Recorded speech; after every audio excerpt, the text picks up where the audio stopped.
Hello, I'm Chris Flisher, and welcome to Turning of the Wheel, an intelligent, lively discussion about astrology, art, and spiritual adventure. Timing is everything, and as the great wheel turns, we are best prepared when we are best informed. Join me as I explore concepts that allow us to broaden our view of the world.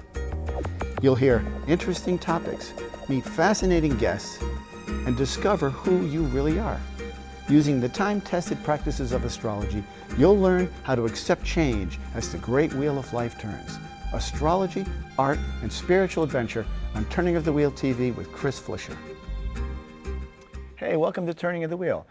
Today we're going to continue our discussion about the houses and the way the chart is laid out. I went into a brief introduction in my last episode, and this time I want to get into a little more specifics and actually show you what a real chart looks like. Now this, before I begin, I want you to understand, if you're learning astrology, which is my goal here, I'm trying to help you learn how the logic of astrology works, because once you understand it, your life will change dramatically. You'll be able to understand people and things and places and events much more clearly. So the more you understand this language and the way this whole terminology works and the symbology, the greater your ability to understand astrology. And you don't have to be a world-renowned astrologer to do this. You just need to know some basic tools, and that's what I'm trying to help you learn these days. So I'm going to introduce myself. This is a astrology chart. This is for a person that was born on April 1st, 1952, 40:31 p.m. in Meriden, Connecticut. We're going to call that person John Doe. Your chart and anybody else's chart in the world is going to look dramatically different depending upon when you were born and the time, all that. So this is just one snapshot. This is simply an example of what a chart looks like. I'm going to go through some of these particulars so we can tell you what's going on here, okay?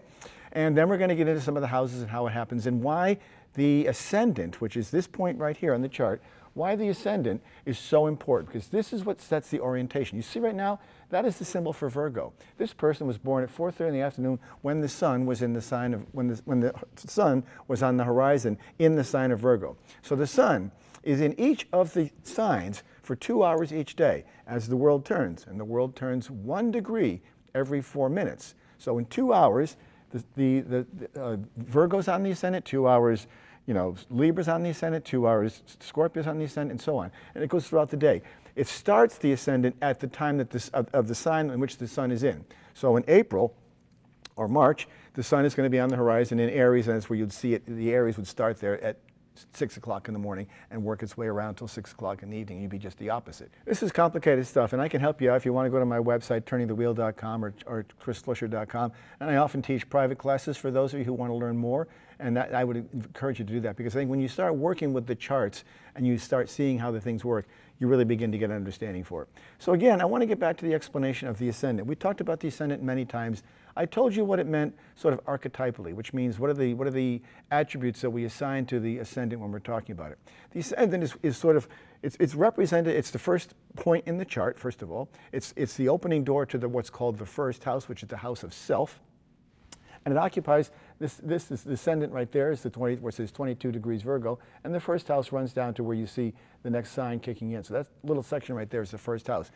People who have planets in their first house, they take on a predominant mode. That individual is going to express that attribute of that planet through their self. So in this particular case, we see Saturn in the first house. This person is going to be a rather kind of restrained in some ways, conservative, very dutiful, very responsible. That's how they're going to respond, and that's how they're going to represent themselves to the world. And we'll get into that more later. What I do want to show you quickly, perhaps the best thing to do would be to show you where the actual signs are. So, and this is not the way the signs are, because when you look at a regular astrology chart, this is going to change for each person. But in case we don't know this, the glyphs, and I'll go through the glyphs as we get over here. First of all, we have Aries in the far corner over here. Up there, that looks like the ram, okay? Next we have Taurus. Next we have Gemini. We have Cancer, Leo, Virgo, Libra, Scorpio, Sagittarius, Capricorn, Aquarius, and Pisces.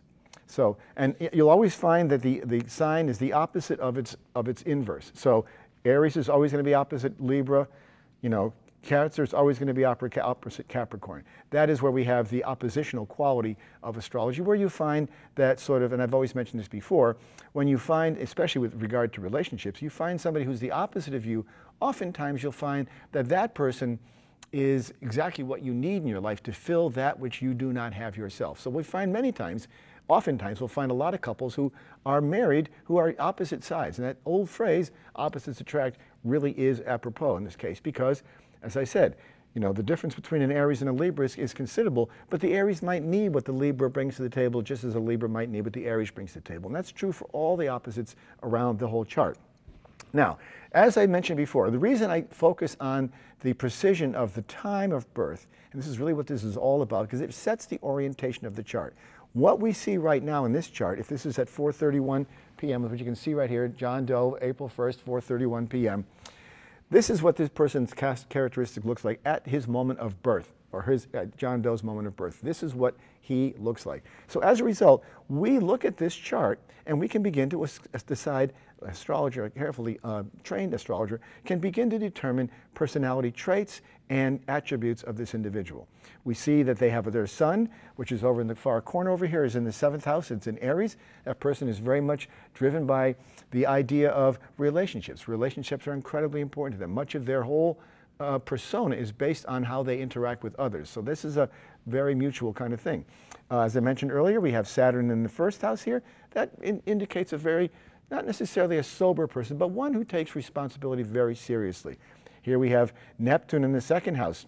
That's someone who doesn't do too well with money because they have grand illusions about money and they're not quite clear. So my point is that, and then up here in the 10th house, which is the house of career, as I mentioned in the past, we have two signs. We have the moon in Cancer. Cancer rules the moon, and the moon rules Cancer rather, and we have Uranus. This is an unusual person who expresses themselves in a public manner through an unusual kind of medium or in an unusual way using their emotional and empathetic qualities. So these are all important things. But let me just show you something. When we take this chart and we change it and we add, say we just change it's from 4:31 in the afternoon to 6:31 in the afternoon, okay?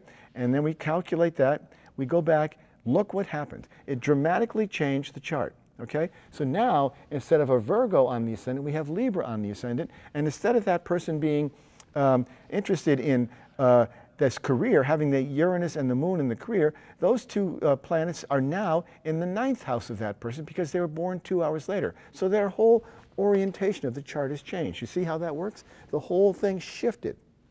As a result, this is a distinctly different person.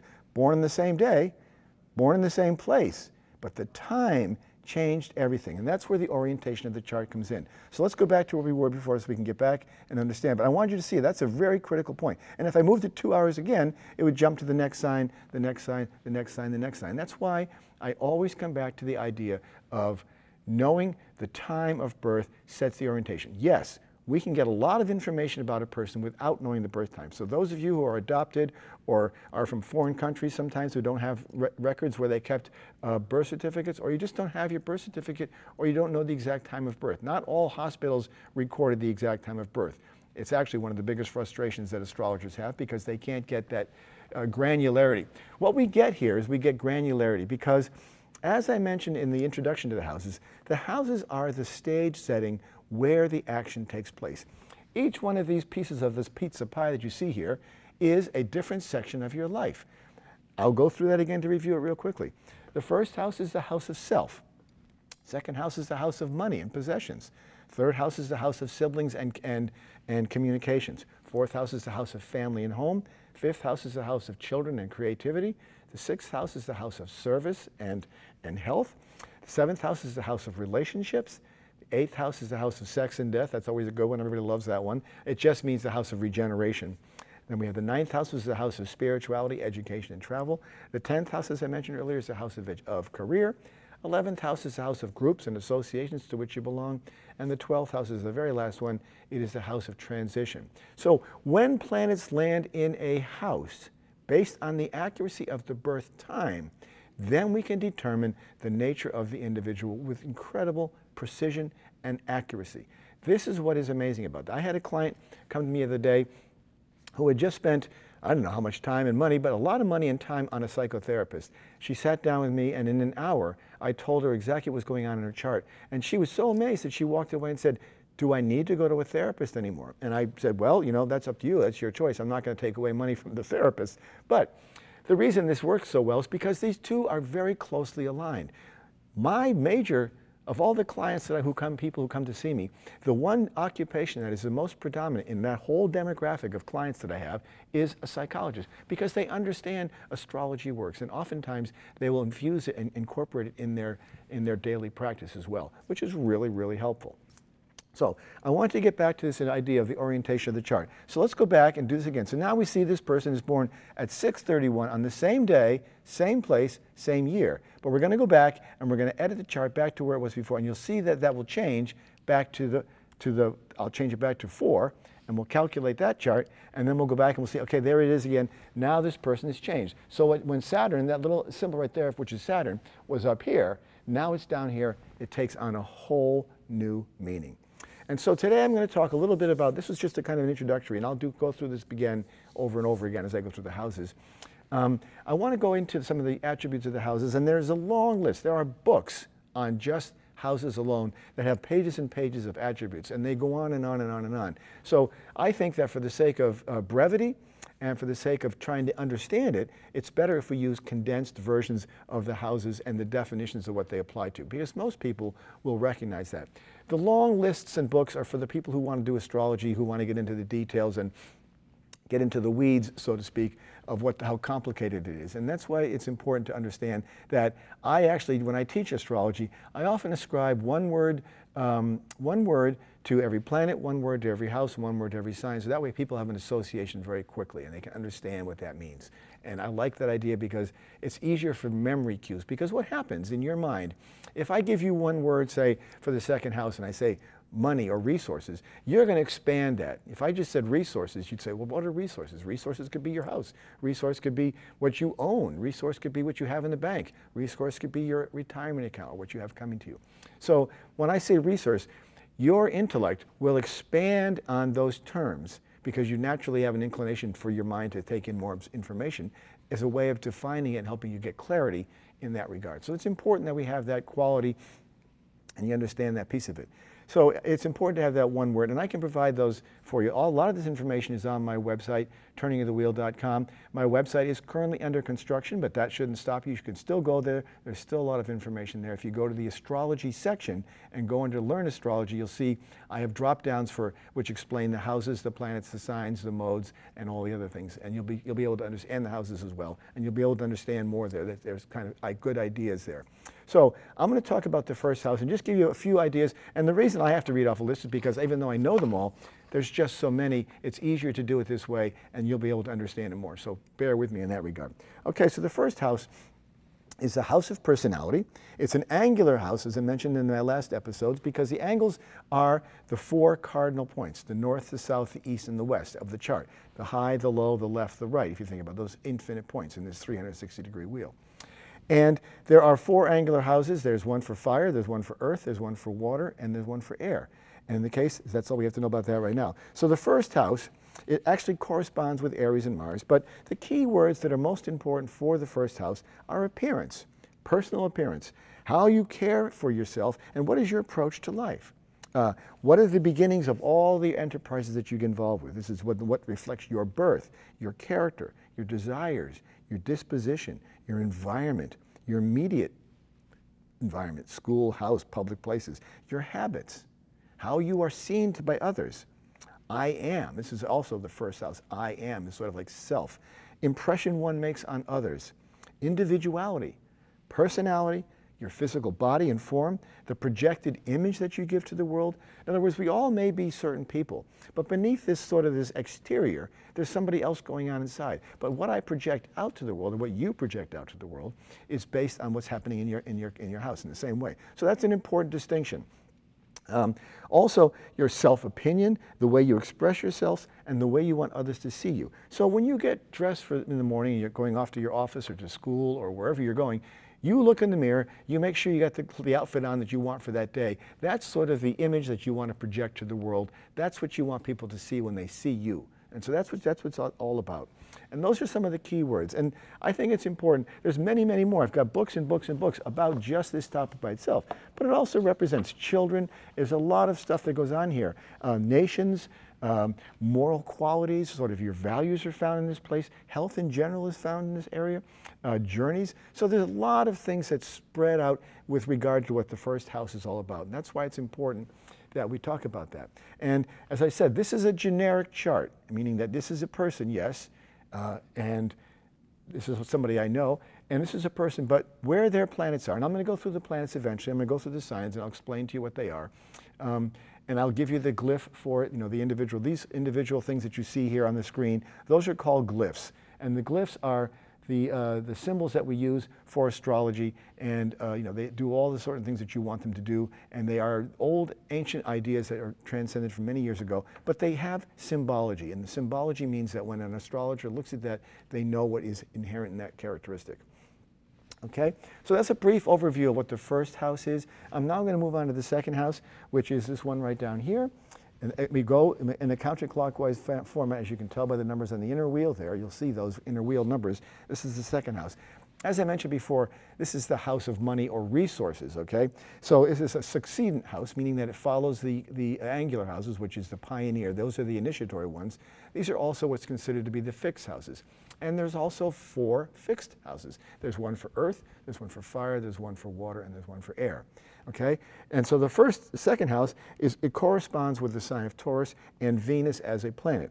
Some of the key words that are associated with the second house, as I mentioned, banks, bankers, budget, cash, debits, debts, personal earning capacity, freedom, financial losses, financial gains, gifts bestowed upon you or money owned, income, inheritance of power. I possess is the key word for that. Investments, material resources or possessions, money, negotiable assets, a partner's death, personal values, physical senses, self-worth, stockbroker, talent, and wealth. All of those words apply to the second house. So when I changed this chart earlier, and we saw, this is the planet Mars there. When we saw Mars and I changed the planet, so I changed the ascendant, Mars bumped up into the second house. That person would be very wisely invested in the business. They would be driven to be a banker. They'd be driven to be doing work with money. And that is a key indicator because Mars is what represents the action. Mars represents where the action is in that chart. Interestingly enough, and there's a very famous astrologer named Mark Edmund Jones, and he gave a long list of how to interpret a chart. He had 17 steps on how to interpret a chart.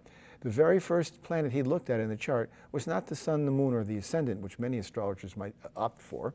He looked for Mars. And he says, once you find Mars in the chart, you will know what drives that individual. What is the motive of that individual?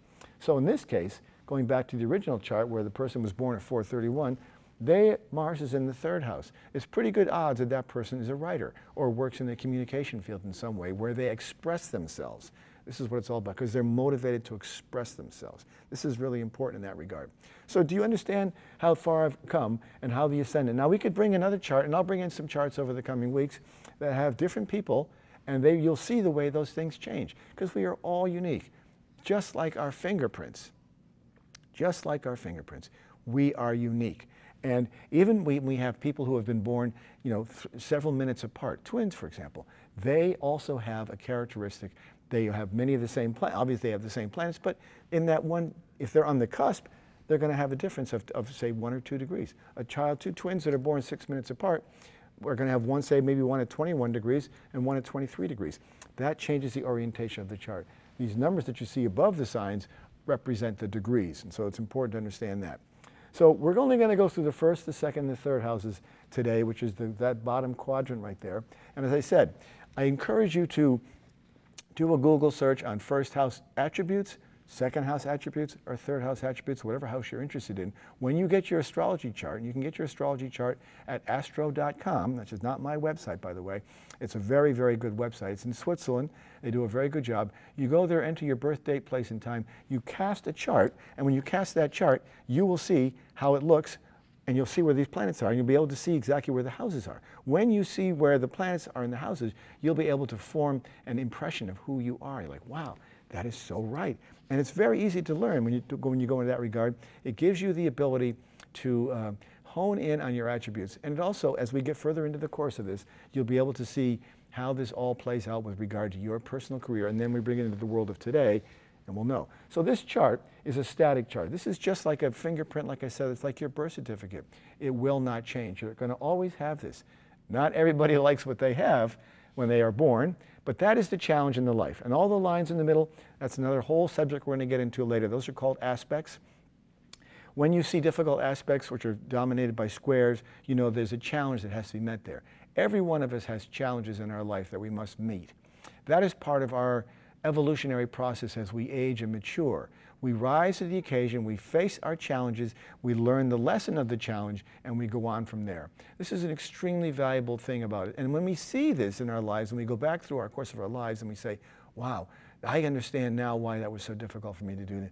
Oh, wow, no wonder that was so hard, or why that was so easy. But we also have easy parts of our life. Some people have a natural tendency towards certain characteristics or certain good fortune in their lives, right? And so when that happens, you're like, wow, why did that guy get so lucky? Well, you go look at his birth chart, and you could probably pretty much find that there without any question.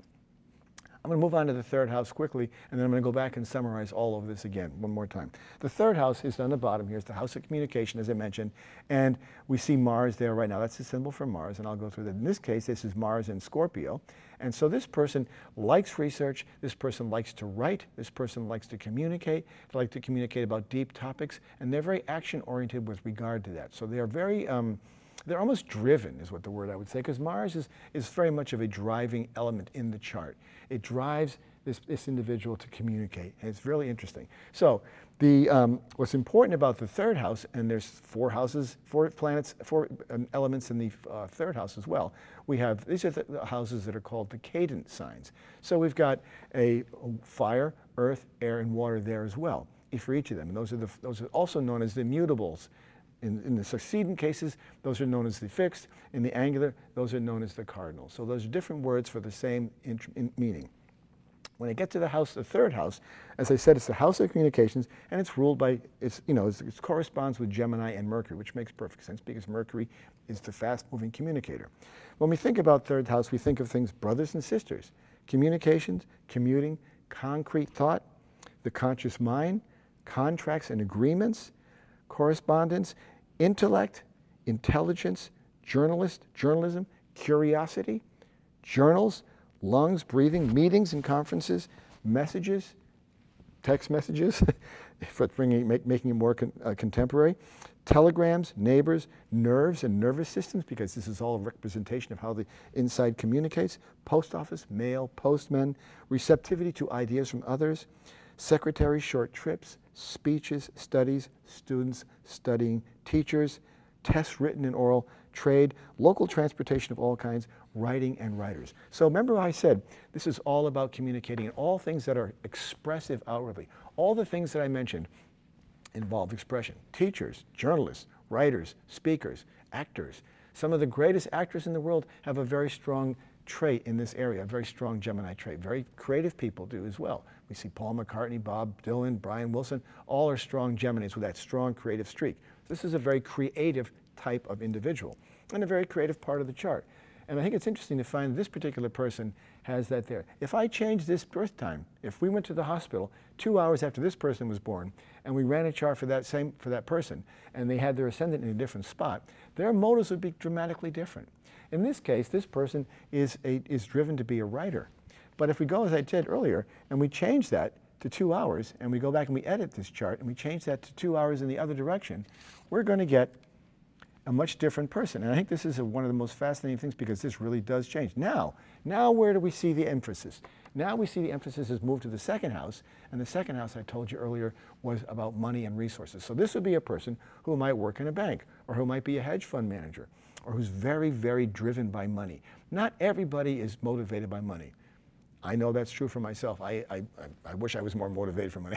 I am, we all are, but I'm saying you have to have a certain concentrated effort, and this is clearly the example with this person with that Mars in the second house. We see the drive there to be successful, to acquire money. This is what happens. And there was a famous study done on the planet Mars by somebody named Michel Gauquin, and he ran the series of a bunch of different athletes and found that they had a strong Mars in their chart because athletes are driven to be competitive. Mars is actually very competitive, and that's one of the attributes of Mars in itself. And so a person with a Mars in the second house such as that would be competitive, would be sort of a climber who wanted to get and sell stocks or whatever, all the things I mentioned earlier about that. And so we have gone through an angular, we've gone through a succedent, and we've gone through a cadent houses. This is also known as, we could also go this way, if we're looking at the chart, we would do, the angular equates to the cardinal, the succedent relates to the fixed, and the cadent relates to the mutable. They're just different words and they're interchangeable. All the words that I pick up and all the things I'm speaking of here, you can easily find on the web and understand them from there as well. But wasn't it interesting to see the way this person changed? So they went from being someone who was very much involved with the relationship. They had that sun in the seventh house. Now their whole situation is much different. Now this is a person who is much more oriented towards helping others. This is a service-oriented person because now their sun is in the sixth house. The sixth house is the house of service. This is the house of, where people go. And when I say service, I don't mean a waiter or a servant. I mean someone who serves for a living. Lawyers serve for a living. Doctors serve for a living. Dental hygienists serve. It's more about how you help others as opposed to helping yourself. So with the sun in the sixth house like this person is dramatically different. But we go back to the original person and we see where they were. We go back to what we know is to be the real birth time. We change that back to the 4 o'clock time and we calculate that chart. Now we see that sun has moved from the sixth house into the seventh house, and now we see the person who's dictated and dedicated to relationships as being very important. This is probably a person who's always been in a relationship in some sort in their lives all their life. That's not to say that they were never single, but I think the relationship of being with other people is how they sort of reach their own identity. We are sort of bound by the reflective quality of seeing somebody else is how we mirror our response. How we are received by others is how we then adjust our personalities to some extent to adapt and to do what's right. If we do something that's wrong and someone else responds, we know, okay, that's wrong. Children learn this at a very young age, and as a result, the children are always mirroring their parents. So if you're a parent and you're raising a child, be aware of the fact that they are learning their behavior from you. So obviously you want to present the best show of yourself as you possibly can, and then you'll be able to understand how that works. And you'll see that. They'll develop habits much like you. How many of you know that you act like your mother or your father? That's because you learned it at a very young age, perhaps.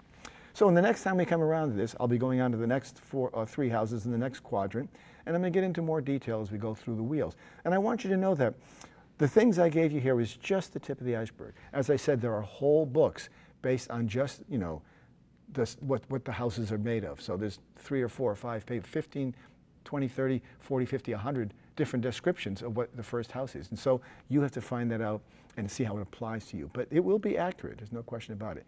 But I wanted you to really see the experiment between changing the ascendant and how that changed. That's why knowing your birth time is so important. And I think the best thing to do is to contact me if you have any questions.